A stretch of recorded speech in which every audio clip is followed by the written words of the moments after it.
اچھا عمران صاحب، ابھی جو ہے وہ آپ سمجھ رہے ہیں، دیکھ رہے ہیں کہ موجودہ گورنمنٹ جو ہے وہ مدت پوری کرے گی، اور نیشنل گورنمنٹ کی بھی باتیں ہو رہی ہیں کہ مختلف سیاسی جماعتیں مل کر جو ہیں وہ ایک گورنمنٹ بنائیں گی. تو موجودہ کیا کچھ گورنمنٹ تبدیلی دیکھ رہے ہیں؟ موجودہ گورنمنٹ تو ہے ہی نہیں. لیکن یہ تو وہ لوگ ہیں جن کے تو پیر زمین پہ سیاسی طور پہ تو ہے ہی نہیں. یہ تو فارم 47 کی پیداوار ہیں. ان کو کون سے الیکشن جیت کے آئے؟ جنہوں نے الیکشن جیتا تھا وہ تو تتر بتر ہوئے ہیں سارے. سو میں سمجھتا ہوں کہ اگر تو پولیٹیکل ایک فضا قائم کرنی ہے پاکستان میں، ایک ایز آف کرنا ہے، کیونکہ ٹینشن بڑا ہے اور کانفیڈنس بھی ختم ہے. یعنی اگر میں آپ سے سیدھی بات کروں تو پی ٹی آئی کا اسٹیبلشمنٹ پر اور اسٹیبلشمنٹ کا پی ٹی آئی پہ زیرو کانفیڈنس دونوں طرف سے. They don't want to look at each other. Especially establishment تو بالکل ہی دوسری طرف منہ کر کے کھڑی ہے، تو they don't want to talk. پھر پی ٹی آئی کے جو بیوقوف لوگ ہیں جنہوں نے یہ آگ لگائی ساری کہ جی وہ خان جیل میں مر جائے گا، بات نہیں کرے گا. بھائی کیوں بات نہیں کرے گا؟ تو باہر گھوم رہا ہے، وہ جیل میں پڑا ہوا ہے، وہ کہہ رہا ہے میں اسٹیبلشمنٹ سے بات کرنے کے لیے تیار ہوں. تم باہر آ کے کہہ رہے ہو کہ وہ بات نہیں کرے گا جیل میں. کیوں نہیں بات کرے؟ جنرل بخشی سے بات کر رہا ہے، ہندوستان کے جنرل بخشی سے بات کر رہا ہے. کیا کیوں نہیں بات کرے گا؟ بالکل کرے گا. یہی وہی اسٹیبلشمنٹ ہے جس کے ساتھ عرفان صاحب بار بار کہتے رہے کہ ہم سیم پیج پر ہیں، سیم پیج پر ہیں. اور بڑی مجھے فخر ہے کہ ہم سیم پیج پر ہیں. باجوہ سے اچھا جنرل کوئی نہیں ہے، فیض سے بہتر آدمی نہیں آیا. وہ اسٹیبلشمنٹ ہی تھی نا ساری. تو اب کیوں نہیں بات کرے گا اسٹیبلشمنٹ سے؟ یہ سارے کے سارے وہ لوگ بات کر رہے ہیں جو اس خان کی قید و بند کا فائدہ اٹھا رہے ہیں. مثلاً کون کون؟ آپ نام لیتے ہیں سارے کے سارے بیوقوف لوگوں کے ہاتھ میں پی ٹی آئی آئی ہوئی. آپ مجھے بتائیں نا کہ جو لوگ پی ٹی آئی رن کر رہے ہیں انہوں نے تو کبھی کونسلر کے الیکشن میں نہیں لڑا. یہ پارٹی پاکستان کی سب سے بڑی پارٹی جو اس وقت پاکستان میں سب سے زیادہ مشکل میں ہے، وہ اس کو لیڈ وہ لوگ کر رہے ہیں جنہوں نے کبھی ایک کونسلر کا الیکشن نہیں لڑا، کبھی زندگی میں سیاست نہیں کی. وکیلوں کے ہاتھ میں پارٹی آ گئی ہے، سیاستدانوں کے ہاتھ میں تو نہیں ہے. اور نمبر 1 یہ کہ ہم اس وقت کہتے تھے کہ جی ہم نے نیشنل ڈائلاگ کمیٹی بنائی، ہم نے کہا بات کرتے ہیں جی اسٹیبلشمنٹ سے بھی بات کرتے ہیں، ان سے بھی بات کرتے ہیں، کوئی کانفیڈنس بلڈنگ میجرز لے کر آتے ہیں. پھر انہوں نے کہا جی ہم ان سے بات نہیں کریں گے، یہ فوج کے لوگ ہیں، ان کو فوج نے کھڑا کیا. کمال ہے یار، ادھر وہ فوجی ہم سے بات نہیں کر رہے اسٹیبلشمنٹ والے، وہ کہتے ہیں کہ نہیں جی ہم نے بات نہیں کرنی، ادھر آپ اپنی جو مرضی آپ کریں. ادھر یہ اپنے الگ مسجد بنا کے بیٹھے ہوئے کہ جی ہم نے ان سے بات نہیں کرنی. اچھا بھائی ہم سے نہ کرو، پھر جو پسند ہے اس سے کر لو، جس کی شکل پسند ہے. ہم سے تو جینوئنلی تو آپ کو میں کہوں کہ ان کو ہم سے خطرہ ہے. They are threatened. کیونکہ ہم تو ان کے باس کے باس ہوتے تھے، ہم تو بہت اوپر ہوتے تھے. خان صاحب اور پھر سیکنڈ ٹیئر تو ہمارا تھا، فرسٹ خان صاحب تھے اور ہم تو اوپر کے لیڈرز تھے. یہ تو بیچارے سب آگے پیچھے ہوتے تھے. خیر اپنی محنت سبھی کر رہے تھے. ہمارے جانے سے تو ان کو خوشی ہوئی، گیپ مل گیا، بہت بڑا جمپ مل گیا، ادھر آ گئے. بٹ وہاں اس کو چلا تو نہیں سکے، اس کو سسٹین نہیں کر پا رہے.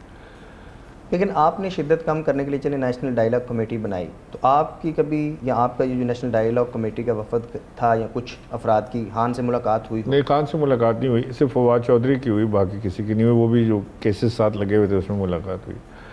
اور ہماری ملاقات جو ادھر کوٹ لکھپت جیل میں جتنے لوگ موجود ہیں، شاہ محمود قریشی، بیگم یاسمین راشد، عمر سرفراز چیمہ، میاں محمود الرشید، اعجاز چودھری صاحب، آج کل وہ بیمار بھی ہیں، ان لوگوں سے ہماری ریگولر ملاقاتیں رہی ہیں. اور یہ دے ور ویری ہیپی کہ آپ نے کم سے کم ایک صحیح ڈائریکشن تو لیا. ہم یہ لڑائی جھگڑے سے تو باز آئے. ہم سیاسی لوگ ہیں، ہم نے کہاں جا کے لڑنا ہے لوگوں سے.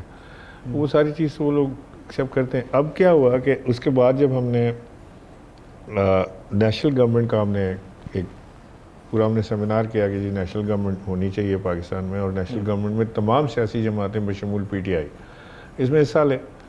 پھر اگین پی ٹی آئی والوں نے کہا نہیں جی یہ تو بڑا وہ پتہ نہیں فوج سے کوئی لے آئے ہیں، کوئی وہ وہاں پہ وہ کہہ رہے ہیں جی اسٹیبلشمنٹ کی بات لا کے یہ ہمارے سامنے رکھ رہے ہیں. ابھی ان کی میٹنگ ہوئی 3-4 دن پہلے. ان کی ٹیوب لائٹ ہے نا، تھوڑی دیر سے لائٹ جلتی ہے. 3-4 دن پہلے میٹنگ ہوئی. اس میں آپ کو بالکل 100% بتا رہا ہوں، میری پی ٹی آئی کے جو اس وقت بگ وگز ہیں سب سے علیحدہ بات ہوئی 3-4 سے. سب نے کہا جی ہم بالکل تیار ہیں نیشنل گورنمنٹ میں جانے کے لیے. کہ ہم نیشنل گورنمنٹ کا حصہ بنتے ہیں اور کانفیڈنس بلڈنگ میجرز کرتے ہیں، بات بالکل ٹھیک. اکیلے ملتے ہیں تو ہمیں بڑا پریز کرتے ہیں کہ جی آپ بڑا اچھا کام کر رہے ہیں فلانا. ٹی وی پر آتے ہیں تو ہمیں غدار بولتے ہیں. ان کی مرضی ہے، جیسے چاہیں کریں. ہماری تو خواہش اتنی ہے کہ ایک لیول پلینگ فیلڈ سیاسی ملے، کانفیڈنس بلڈنگ میجرز ہوں جس میں خان صاحب اسٹیبلشمنٹ اور آپس میں بیٹھ کے ایک دوسرے کی شکل دیکھنے کو تو روادار ہو جائیں نا، سامنے بیٹھیں تو صحیح بات کریں. دیگر سیاسی جماعتیں بھی اس کا حصہ ہوں، پیپلز پارٹی بھی ہو، پی ایم ایل این بھی ہو، ایم کے ایم بھی ہو، جے یو آئی ہو، آپ تو جماعت اسلامی. عمران صاحب بڑے قریب رہے بانی پی ٹی آئی کے. اس وقت پی ٹی آئی جس نہج پہ ہے، آپ کیا سمجھتے ہیں اس کا کون ذمہ دار ہے، اور بشرا بی بی کا کس حد تک ہاتھ ہے؟ دیکھیں، میں جب تک ہم گورنمنٹ میں تھے خان صاحب کے ساتھ، تو میں تو آپ سے یہ الفیہ کہہ سکتا ہوں کہ مجھے تو کبھی بشرا بی بی کی کال نہیں آئی، نہ ڈائریکٹ اور انڈائریکٹ. کبھی کال نہیں آئی کہ جی آپ یہ کر دیں یا فلانے کو یہ کر دیں وہ کر دیں. Never ever. نہ مجھے کسی منسٹر نے کبھی کہا کہ ہمیں کوئی کال آئی، نہ یہ لوگ کوئی نزدیک تھے کیونکہ وہ پردہ دار خاتون تھیں تو کوئی ملاقات کا سلسلہ بھی نہیں تھا. آئی وڈ سے کہ جو ناکامیاں، جو کامیابیاں، جو پی ٹی آئی کی ایک پاکستان میں سب سے بڑی پارٹی بننا، حکومت میں آنا، حکومت سے گرنا، only one man, Imran Khan himself. ادھر ادھر بلیم نہ ڈالیں. اور کیا بانی پی ٹی آئی چاہتا ہوگا کہ بات چیت ہو؟ بلیم بھی نہیں میں کہہ رہا، میں کہتا ہوں کہ اس کا کریڈٹ بھی صرف عمران خان کو ملے گا، جس نے زیرو سے پارٹی شروع کی اور پاکستان کی سب سے بڑی پارٹی بنائی. ون مین عمران خان، جس نے یہ الیکشن جیتا، حکومت میں آیا، اس نے گورننس دینے کی کوشش کی. One man Imran Khan. The man who made mistake, جس نے جا کے اسٹیبلشمنٹ ٹکر لگائی. One man Imran Khan. ٹھیک ہے، عمران خان انسان ہے نا میری آپ کی طرح. تو کیا فیوچر کیا دیکھتے ہیں؟ میرے سے بہتر انسان ہوگا. نیئر فیوچر کیا ہوگا بانی پی ٹی نہیں، آئی مجھے کا؟ کمپلیٹ کرنے دیں. وہ انسان ہی ہے نا. سو یہ تو نہیں ہو سکتا کہ وہ ہر جو کام کرے یا جو لفظ بولے وہ وہی سب سے بہترین ہوگا. انسان ہے، بینگ ہیومن، اس سے غلطیاں بھی ہوتی ہوں گی. کوئی غلط فیصلہ کیا ہوگا، غلط بات کی ہوگی، کچھ نہ کچھ ہوا ہوگا.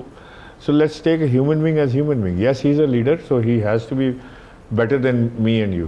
مجھ سے بہت بہتر ہونا چاہیے میرا لیڈر بننے کے لیے. وہ ہے، مجھ سے بہت بہتر ہے. بٹ آفٹر آل ہیومن ہے، انسان ہے، غلطی تو کرتا ہے، اور یہ غلطی تھی. اور غلطی مانتے ہیں کبھی آپ کی؟ مجھے نہیں پتا، میری ملاقات نہیں ہوئی. تو ابھی کیا آپ فیوچر دیکھ رہے ہیں بانی پی ٹی آئی کا؟ باہر آ رہے ہیں آگے کچھ دنوں میں، کچھ مہینوں میں؟ اللہ کرے. بڑی ہماری تو دلی خواہش ہے کہ کسی طرح کوئی ایسے راستہ پیدا ہو جائے کہ کوئی وہ باہر آنے کی کریں. لیکن فی الحال مجھے ایسی کوئی نیئر فیوچر میں کوئی امید نظر نہیں آتی. بیکاز ان کی جو خان صاحب نے جو پارٹی جن لوگوں کے حوالے کی ہے، نہ وہ کوئی پریشر ڈال سکے اس حکومت پہ. شہباز شریف کی کمزور حکومت پہ پریشر نہیں ڈال سکے. نہ وہ کوئی اپوزیشن الائنس بنا سکے. کوئی گرینڈ الائنس اپوزیشن کا بنا لیتے، باہر جو لوگ بیٹھے ہوئے ہیں ان کے ساتھ مل کے کوئی جد و جہد کرتے. نہ وہ کوئی نیگوسیشنز کھول سکے ہیں. بس وہ جی ہمیں خان سے ملا دو. پہلے عمران خان کو رہا کرو سے لے کے اب عمران خان سے ہمیں ملا دو سے لے کے اب اس پہ آگے کہ اچھا ڈاکٹر سے تو ملا دو. یہ تو ایوری ڈے اور نیچے گرتے جا رہے ہیں. پریشر کیا بڑھیں گے؟ یہ کوئی پریشر نہیں ہے. یہ اڈیالہ کے باہر 10 لوگوں کا بیٹھ کے قرآن مجید پڑھنا، یہ کوئی اس سے کوئی پریشر تو بلڈ نہیں ہو رہا.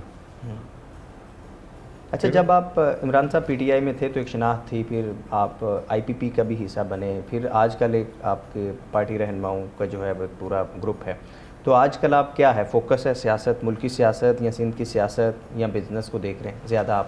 نہیں، میں تو ابھی کوئی خاص سیاسی تو، لیکن سیاست تو اس وقت ملک میں ہو نہیں رہی ہے. کون کر رہا ہے سیاست؟ سبھی جماعتیں، سیاستدان سارے سائڈ پہ ہوئے ہوئے ہیں اور وہ دیکھ رہے ہیں چیزوں کو. جو ایک اچھی بات ہے وہ یہ ہے کہ فورن محاذ پہ پاکستان بہت اوپر آیا. No doubt. یہ جو ہندوستان کے خلاف ہم نے مارکا جیتا، مارکہ حق ہوا، مارکہ حق جو ہم نے کیا، یہ بہت بڑا مارکا تھا. انڈاؤٹڈلی میں سمجھتا ہوں کہ ایسا شاید پاکستان نے جواب کبھی نہیں دیا ہندوستان کو جو اس بات. پھر اس کا جو امپیکٹ گیا ڈونلڈ ٹرمپ کے اوپر یا امریکن لابی کے اوپر، وہ بڑا زبردست گیا. پھر ایران امریکہ جنگ میں پاکستان کا جو کردار ہے. ساری دنیا پاکستان کی طرف دیکھ رہی ہے، تو وہ تو ایک پاکستان تو ادھر سے ادھر چلا گیا انٹرنیشنل لیول پہ، لیکن اس کا جو فروٹ عوام کو ملنا چاہیے نا وہ نہیں مل رہا. یعنی کوئی فورن ڈائریکٹ انویسٹمنٹ پاکستان نہیں آ رہی، کوئی بڑے پروجیکٹس پاکستان نہیں آ رہے، کوئی پیسہ پاکستان کی طرف ڈائیورٹ نہیں ہو رہا. تو اس کے لیے ہمیں کیا کرنا ہے؟ اس کے لیے ہمیں ایک کنڈیوسو انوائرمنٹ دینا ہے انویسٹمنٹ کے لیے. اور وہ صرف ایسے ممکن ہے کہ آپ کا جو پولیٹیکل جو اس وقت فیبرک ہے نا اس کو ٹھیک کرنا ہے آپ نے. ہر وقت جلوس، ہر وقت جلسہ، ہر وقت ریلی، اس کو نکالو اس کو ڈالو، اس سے وہ انوائرمنٹ نہیں کریٹ ہوتا. تو اسی لیے ہم بار بار یہ کہہ رہے ہیں کہ اگر نیشنل گورنمنٹ فارم ہو جس کے اندر تمام طاقتیں اس کے اندر بیٹھے ہیں، سیاسی طاقتیں، اور ہماری جو اسٹیبلشمنٹ ہے وہ بھی اس کا حصہ ہو، بیٹھے بات کریں، اور وہ مسائل جو ملک کو درپیش ہیں اور لوگ اپنی سیاست کو بچانے کے لیے ان کے فیصلے نہیں لے پاتے ہیں. مثال کے طور پہ بڑے ڈیمز بننے ہیں کہ نہیں بننے ہیں، صوبے بننے ہیں کہ نہیں. کوئی ایک پولیٹیکل پارٹی نہیں یہ فیصلہ کر سکتی، ٹھیک ہے. صوبے بننے وہ اس کو فکر لگ جاتی ہے کہ اگلا الیکشن میں ہار جاؤں گا تو میں اس لیے یہ کام نہیں کرتا، جو کہ ضروری ہے. ایڈمنسٹریٹو یونٹس کا کیا ہوگا، لوکل گورنمنٹ کو پاورفل کرنا ہے نہیں کرنا، وہ ساری چیزیں اگر نیشنل گورنمنٹ بنے اور سب بیٹھ کے فیصلہ کریں اس کے اوپر تو کسی ایک کے اوپر بلیم نہیں آئے گا. اور مین وائل پی ٹی آئی کا کام یہ ہونا چاہیے کہ وہ اسٹیبلشمنٹ کے ساتھ کانفیڈنس بلڈنگ میجرز کے اوپر کام کرے، جو ایک تاکہ وہ کوئی نزدیک آ کے بات چیت کرنے کے قابل ہو جائے. کچھ دن پہلے آپ کے پارٹی رہنماؤں کی مولانا سے ملاقات ہوئی تھی، مولانا فضل الرحمان سے، تو کیا اس کے مقاصد تھے؟ کوئی پارٹی تو نہیں، ہم نے تو ایک پلیٹ فارم بنایا ہوا ہے نیشنل ڈائلاگ کمیٹی کا، جی، اور اس کے تحت ہماری مولانا فضل الرحمان سے بھی ملاقات ہوئی اور ہماری پیر پگاڑا صاحب سے بھی ملاقات ہوئی. اور دونوں کو ہم نے یہی فارمولہ پیش کیا تھا کہ جی ہمیں مل کے یہ نیشنل گورنمنٹ کی طرف معاملے کو لے جانے کی ضرورت ہے، بیکاز اس کے علاوہ کوئی حل ہمیں نظر نہیں آتا. تو دونوں حضرات نے ہم سے یہی بات کی کہ جی اپیرنٹلی جو آپ بات کر رہے ہیں یہ مناسب بات ہے اور اس کے اندر دم ہے، اور ہم اپنی جو ہماری پولیٹیکل کمیٹیز ہیں ان سے بیٹھ کے ڈسکس کر کے اور پھر اس پہ آپ سے مزید گفتگو رکھیں گے. یعنی نیشنل گورنمنٹ کے حوالے سے بنانے کے حوالے سے آپ کی میٹنگ تھی. بہت شکریہ. تھینک یو عمران اسماعیل صاحب، تھینک یو ویری مچ. ہمارے ساتھ موجود تھے سابق گورنر سندھ عمران اسماعیل صاحب. اور آج کے پروگرام میں ہم نے کوشش کی کہ کراچی کو لے کر جو کراچی کے مسائل ہیں وہ اس وقت جو ہے وہ موضوع بحث ہیں. کراچی کا ایک یونیورسٹی روڈ ہے جو ابھی تک جو ہے مکمل ہونے کا نام نہیں لے رہا، لیکن بنیادی وجوہات کیا ہیں؟ کیونکہ عمران اسماعیل صاحب گورنر رہے اور ہم نے کوشش کی جاننے کی کہ ایز اے گورنر انہوں نے سسٹم کو بڑے قریب سے دیکھا تو بہتری کیسے آ سکتی ہے. جیسے انہوں نے بتایا کہ کس طریقے سے، اور یہ ایک اوپن سیکرٹ ہے کہ جو ہمارے ترقیاتی فنڈ ہیں وہ کس طرح سے مختلف کمیشنز کی نظر ہو جاتے ہیں، اور 100 روپے میں سے 60 روپے تو ایسے ہی چلے جاتے ہیں، تو پھر 40 روپے میں کیا کام ہوگا. لیکن کراچی کو کیا وفاق کے حوالے کرنا چاہیے، یہ ایک سوال ہے، یہ ایک ڈیبیٹ ہے. 28ویں امینڈمنٹ آ رہی ہے، کب آتی ہے، اس میں کیا کچھ ہوگا، یہ بھی اس وقت موضوع بحث ہے. لیکن سب سے امپورٹنٹ ہے کہ کراچی کے مسائل اور کراچی کے مسائل کا حل. سبسکرائب کریں اور بیل دبائیں تاکہ کوئی خبر رہ نہ جائے.